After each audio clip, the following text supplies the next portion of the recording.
Did you know that over 10 million Australian homeowners are now subject to a new law that quietly passed in 2026, and most of them don't even know it yet? That's right.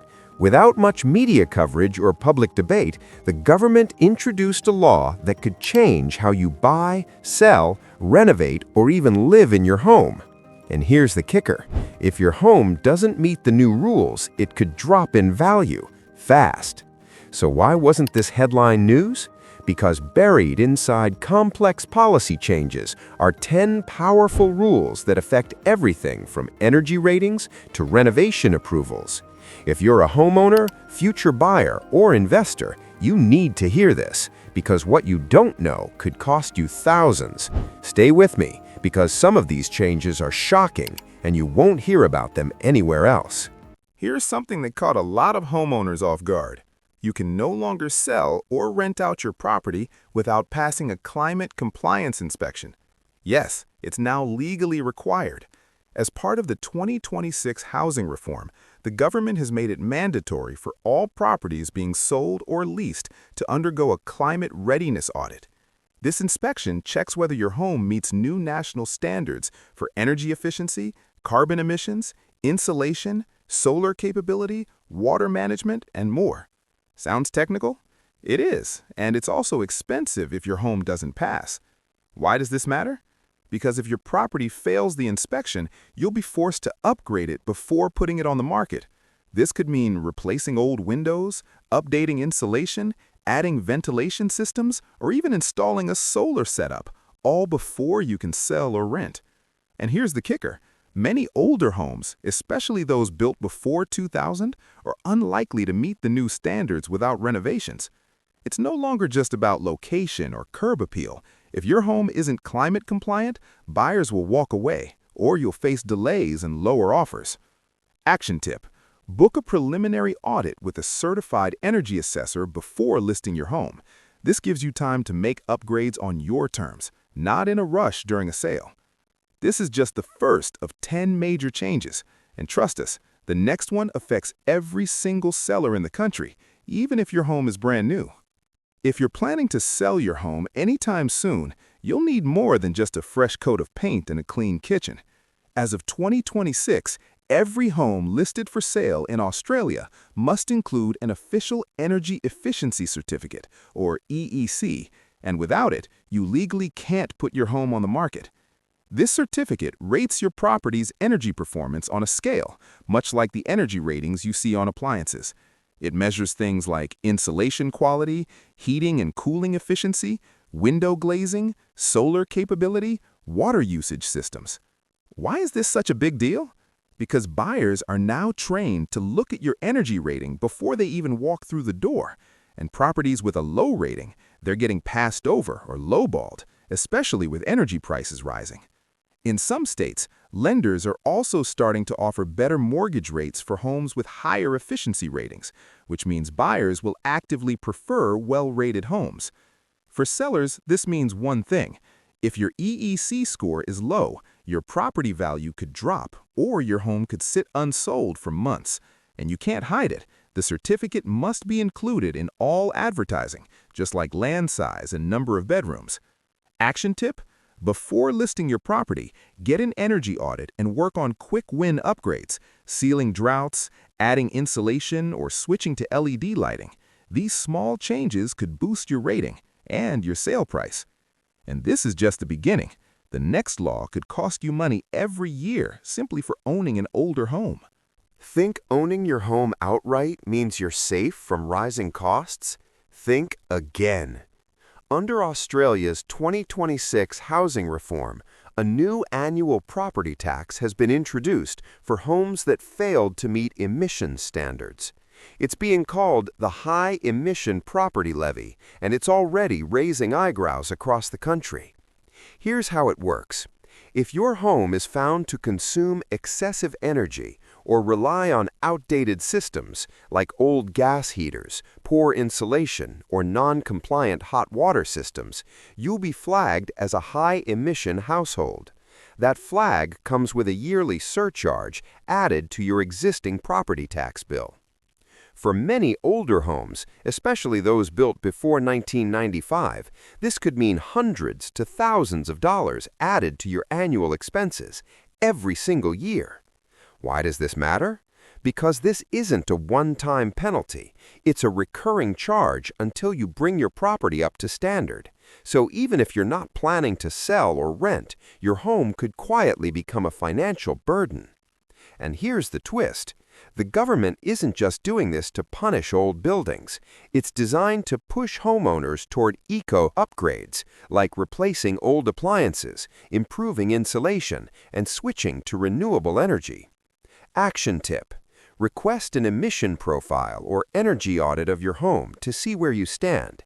If your home scores poorly, look into available government rebates or green upgrade loans before the tax hits your next bill.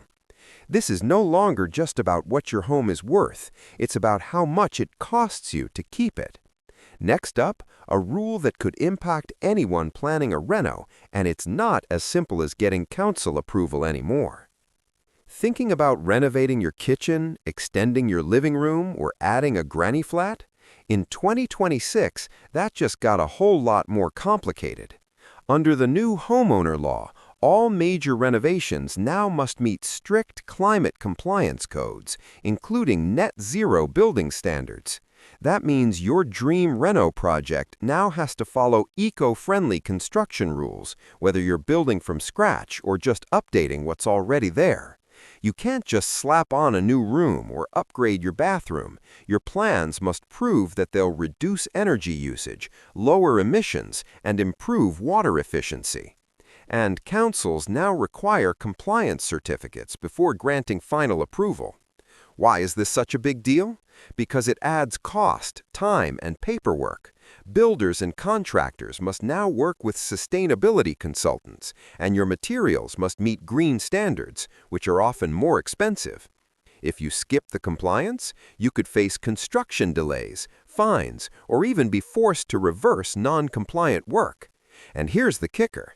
Even minor changes, like installing a new ducted air system or changing roofing material, may now require approval if they impact your energy profile.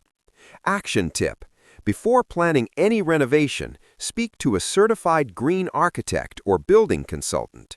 They can guide you through compliance rules and help you avoid hidden costs and delays.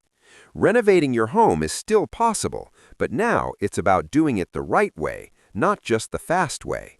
And speaking of upgrades, the government will help with financing, but there's a catch that every homeowner needs to know. We'd love to know, which of these hidden rules do you think most Aussies still don't know about? Drop your answer below and help others stay informed. We pour hours into creating these videos, so if you got value from this, please subscribe. It's just one click, but it keeps this channel alive. At first glance, this sounds like good news. The government is now offering low-interest green home loans to help Australians afford eco-upgrades, like solar panels, heat pumps, battery storage, insulation, and double-glazed windows. Sounds great, right? Well, there's a catch most people don't know about. These loans are secured against your property's equity, meaning if you default or decide to refinance or sell without repaying it, the government could claim part of your home's value. In some cases, the repayment is linked to the home itself, not the individual, so the debt stays with the property even if it changes owners. This system is called a property-attached loan, and while it allows lower rates and longer terms, it comes with long-term consequences that many homeowners aren't fully aware of. Why does this matter? Because many Australians are jumping into these loans thinking it's free money or a simple government grant. But down the line, it could affect your ability to refinance your mortgage, sell your property freely, pass on your full property value to family. And here's another twist. In some cases, real estate agents must disclose the presence of a green loan on your property when it's listed, which could scare off buyers. Action tip: before signing up, read the full terms of the loan agreement and speak to a financial advisor. These green loans can be useful, but only if you fully understand what you're giving up. Now let's talk about zoning, because a quiet change to local laws might already be limiting what you can do on your own land. You might think owning your home means you can decide what to build, extend, or develop on your land, but in 2026, that's no longer guaranteed. As part of the latest legislation, local zoning laws across many Australian suburbs have been quietly rewritten to align with new national housing and climate goals. And here's what that really means. What you could legally build last year may now be completely off the table. These new zoning rules limit extensions or second-story additions in low-density areas, dual occupancy or granny flats on certain block sizes, tree removal even on private property without a sustainability assessment, driveway expansions or garage conversions that increase impermeable surfaces. Why does this matter? Because these restrictions can block you from adding value to your property or adapting it to your growing needs. Want to add a second living space? You might be told no. Planning to subdivide and develop? That could now be banned under new density rules. And the most frustrating part, in many areas, these changes were rolled out without widespread public awareness, buried in council notices and policy reviews. Action tip: check your local council's updated zoning maps and planning schemes before making any changes to your home or land. Also, consult a town planner or building consultant if you're unsure. It could save you months of wasted time and money. What's even more surprising, some areas are cracking down on short-term rentals too, and the next rule might affect your passive income more than you think. If you've been using platforms like Airbnb or Stays to make some extra income from your property, this new law could seriously disrupt your cash flow. As part of the 2026 reforms, several states and local councils, with federal backing, have introduced tight restrictions on short-term rentals in residential areas. The goal? To free up more housing for long-term tenants and help ease the rental crisis across the country. Here's what's changing. Caps on the number of nights a property can be rented short-term each year, as low as 90 nights in some areas. Mandatory registration for all short-term rental properties. Higher council rates or special levies for homes used primarily for short stays. Some suburbs are now zoned to ban short-term rentals entirely. Why does this matter? Because many homeowners, especially in tourist-heavy locations, rely on short-term letting for passive income, mortgage support, or early retirement plans. But now, failure to comply could lead to fines, legal notices, or deregistration from rental platforms. In some cases, neighbors can even report suspected violations, triggering council investigations. And here's the real kicker. If your property has been heavily promoted as a short-term rental, this law could lower its value as buyers shy away from a home that can no longer legally generate income. Action tip: check with your local council's new short-stay rules and register your property if required. You may also want to explore switching to long-term leasing or using your property seasonally within the legal limit. Next, let's talk about an incentive that sounds helpful but could limit where you're allowed to buy. Imagine finding the perfect home, putting in an offer, and being told, "Sorry, this suburb is reserved for first-time buyers." That's exactly what's happening under the new 2026 housing law with the introduction of first-time homebuyer priority zones. These are specially designated suburbs, often in high-demand growth corridors, where property purchases are temporarily restricted to first-time buyers only. Why is this happening? Because skyrocketing prices have made it nearly impossible for new buyers to get into the market. So the government stepped in, aiming to level the playing field by creating exclusive buying zones where investors and upgraders are restricted. Foreign buyers are fully banned. Properties are capped at a certain value range to stay affordable. While it's a win for first home buyers, it's creating major headaches for existing homeowners and investors. If your property falls within a priority zone, you may face a smaller buyer pool when selling. Property values might stagnate due to the limited competition. You could be blocked from buying a second home or upgrading in that same suburb. Action tip: If you own property in a now restricted area, consider holding long-term or renting it out until restrictions ease. And if you're planning to buy in a high-growth suburb, check the priority zone map before making offers. You might not be eligible. It's a bold move that shifts who gets access to certain neighborhoods, and it's happening faster than most realize. Next up, let's talk about water, because every large home now has a new compliance requirement that could cost thousands. Here's something most homeowners never expected.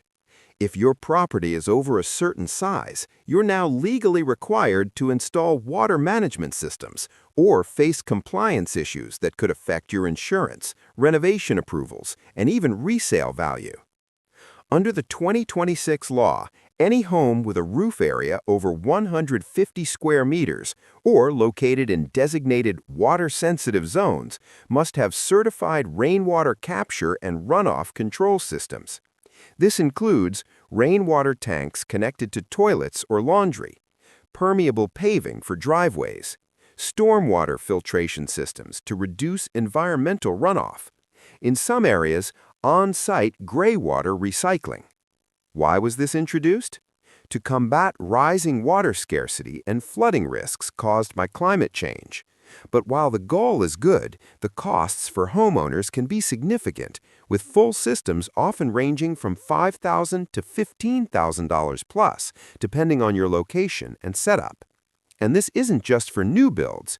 If you're doing major renovations or applying for certain building approvals, you'll be asked to prove compliance or risk rejection. Why does this matter? Because many homeowners are completely unaware of this requirement until it delays a project or hits them during a property sale when buyers demand proof. Action tip. Check if your home falls within a water-sensitive urban area, WSUA, and get an inspection done. Some councils offer rebates for rainwater tanks or system upgrades, but the clock is ticking. And finally, let's talk about your home's value, because one hidden detail in this law could silently wipe tens of thousands off your sale price. What if your home's value dropped by $30,000 or more, not because of the market, but because of new compliance rules? That's exactly what's happening across Australia in 2026. Under the new law, homes that don't meet updated energy, water, and climate compliance standards are now being penalized at the point of sale. Buyers, banks, and valuers are factoring in the cost of upgrades and adjusting offers accordingly.